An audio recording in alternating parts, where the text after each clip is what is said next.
Hello friends, வணக்கம். Welcome to Anitha's healthy kitchen. இந்த சம்மரில் நம்ம அதிகமாக தண்ணி குடிக்க வேண்டியது ரொம்ப அவசியம். அதோட நம்ம நீர்ச்சத்து இருக்கிற காய்கறிகள், பழங்கள் இதெல்லாம் எடுத்துக்கணும். இந்த சம்மரில் நமக்கு ஈஸியாக கிடைக்கக்கூடிய பொருள்னு பார்த்தீங்கன்னா தர்பூசணியில் நிறைய நீர்ச்சத்து இருக்குது. அதோட பொட்டாசியம் நிறைய இருக்குது. இந்த டைமில் நம்மள நிறைய பேருக்கு டீஹைட்ரேஷன் ப்ராப்ளம் வரும். அதை தவிர்க்கணும்னா நம்ம இந்த மாதிரி நீர்ச்சத்து இருக்கிற தர்பூசணி மாதிரியான பழங்களை நிறைய எடுத்துக்கணும். இந்த பழங்களை அப்படியே கொடுத்தா குழந்தைங்க சாப்பிட மாட்டாங்க. அதுக்கு பதிலாக நல்ல ஹெல்த்தியான ஜூஸாக நம்ம இப்போ ப்ரிப்பேர் பண்ண போகிறோம். இந்த மாதிரி ஹெல்த்தியான ரெசிபீஸை தொடர்ந்து பார்க்கணும்னு நினச்சிங்கன்னா கண்டிப்பாக சேனலை சப்ஸ்கிரைப் பண்ணிட்டு பாருங்கள். அதோட கூடவே இருக்கிற பெல் ஐக்கனையும் அழுத்துங்க. அப்போ தான் நான் போடுற வீடியோஸோட நோட்டிஃபிகேஷன் உங்களுக்கு கிடைச்சிட்டு இருக்கும். சரி, இப்போ வாங்க ஸ்டார்ட் பண்ணலாம். ஃபர்ஸ்ட் நம்ம தர்பூசணி ஜூஸ் பண்றதுக்காக தர்பூசணியில் இருக்கிற விதையெல்லாம் நீக்கிடணும். இந்த விதையை நீக்கிறதுக்காக நம்ம என்ன பண்ணணும்னா இந்த மாதிரி தின் ஸ்லைஸா இதை கட் பண்ணிக்கணும். இந்த மாதிரி கட் பண்ணிட்டோம்னா நம்ம விதையை எடுக்கிறது ரொம்ப ஈஸி ஆயிரும். கத்தி வச்சு நம்ம லைட்டா இப்படி பண்ணாலே விதையெல்லாம் தானா வந்துடும்.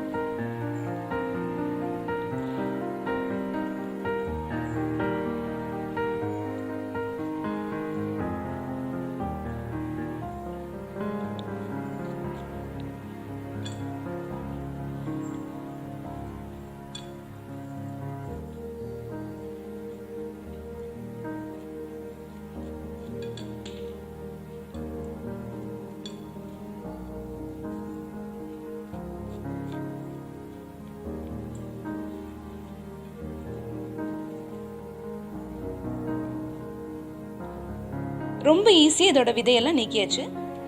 இப்போ இதோட தசை பகுதியை மாத்திரம் நம்ம எடுத்துட்டு சின்னதாக கட் பண்ணிக்கலாம்.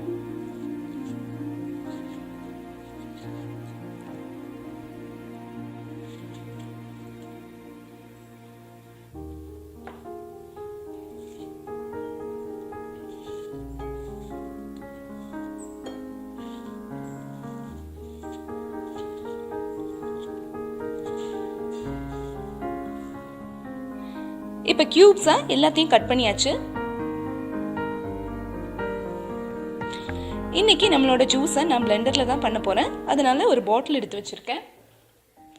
இதுல நம்ம கியூப்ஸா கட் பண்ணி வச்ச வாட்டர் மெலனை சேர்த்துக்கலாம்.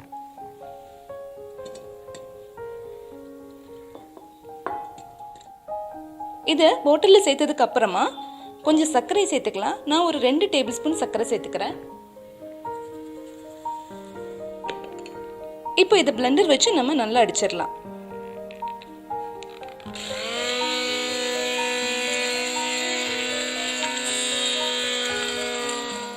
இப்போ நல்லா அடிச்சு எடுத்துட்டோம். நம்மளோட ஹெல்த்தியான வாட்டர் மெலன் ஜூஸ் ரெடி ஆயிடுச்சு. இப்போ இதை சர்வ் பண்ணலாம்.